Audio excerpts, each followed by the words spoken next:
It's a great day to be Blue Jays fans. Hey, what's up everybody? Welcome back to the channel, and this is my reaction to two huge acquisitions for the Toronto Blue Jays. Of course, the news broke late last night. I saw the news just before I was going to bed, so it was a bit late to do a video.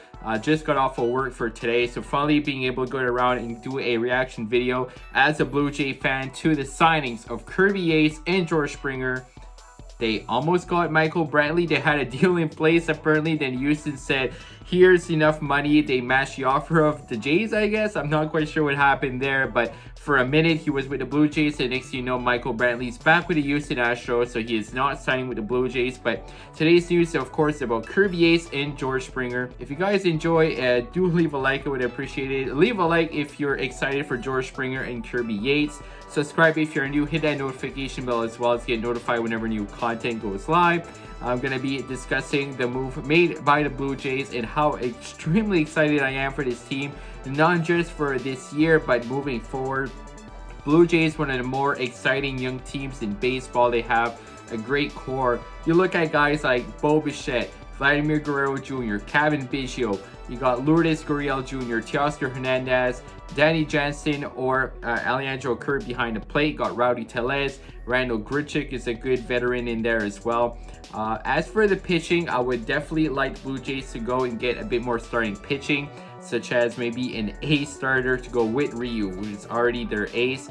But if they could have two elite guys at the front and have Nate Pearson, who will hopefully do great. If Nate Pearson does good, could be an excellent 2 or 3 guy for the Blue Jays, probably be in the number 3 spot if they can go grab another pitcher. Their bullpen has been great, and Kirby Yates just puts that bullpen so much better. So starting off with George Springer, super excited for him. An elite center fielder, definitely in my opinion the top 3 center fielder in the league, and he's going to be helping the Blue Jay team so much. Put that bat probably around the middle to top of the lineup and have guys go on base for him, drive in some runs, because he's definitely a consistent player. Last year in 2020, 14 home runs, a 265 average, 32 RBIs, and that's in a shortened season as well.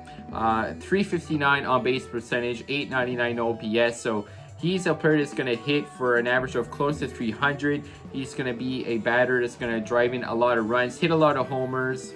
If you look at his home runs in the past few years, 39 home runs in 2019, 22 in 2018, 34 in 2017 as well.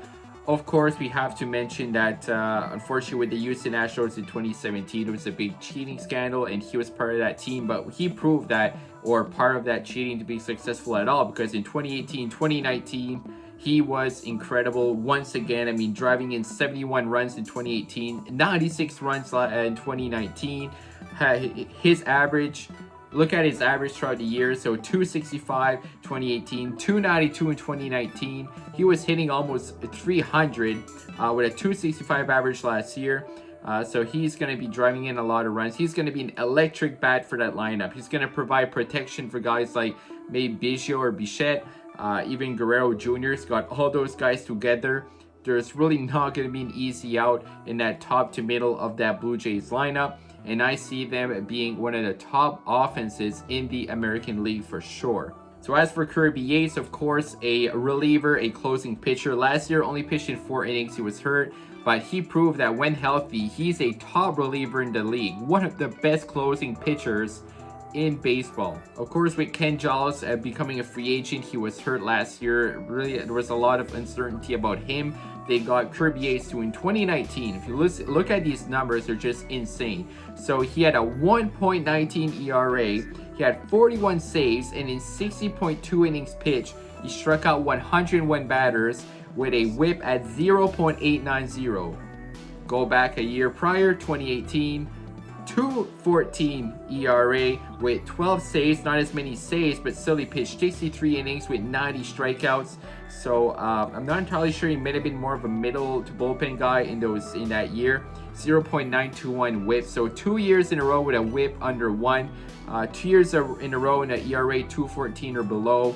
119 in 2019. So if Kirby Yates could be healthy with that great bullpen they have already, look at guys like Rafael Dolis, who was fantastic, Jordan Romano, And again, I think their priority right now is starting pitching. Now, they were to sign Michael Brantley. I think there was a deal that could have been in place and just didn't finalize with Houston, giving him an offer as well. So he's staying with the Houston Astros. And honestly, if they're going to get another player after Springer, I think they got to focus on starting pitching. They got Yates for the bullpen, Springer for the outfield, and just bringing an elite starting pitcher. Now, it may not be Trevor Bauer.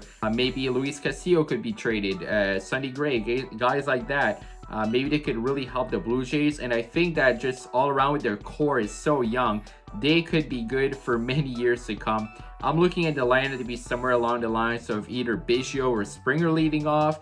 Could have then Bichette and Guerrero.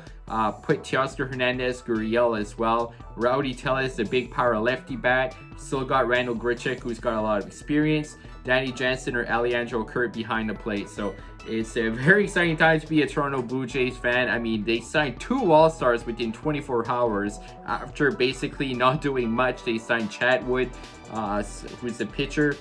So they didn't do much until they just exploded with those 2 moves at the same time, basically. So again, let me know, guys, in the comments if you're a Blue Jays fan, if you're excited for these deals. A lot of big moves have been made in MLB. Of course, with the Padres, you're absolutely stocking up on pitchers. That's going to be fun to watch. And we still have some big names waiting to be signed. JT Realmuto is not signed yet. Trevor Bauer is not signed yet. So those are a couple of guys that are examples of guys that are yet to be signed. And honestly, I would really like the Angels to do good because of Mike Trout. I want to see Mike Trout in the playoffs, so hopefully they can get more help. They signed Jose Quintana earlier today as well, so the moves keep on coming, and hopefully the Blue Jays can make another big move, maybe with a big starting pitcher. If so, I'll definitely make another video for that. That's going to do it for the video, guys. Thank you for watching, and as always, have a great day.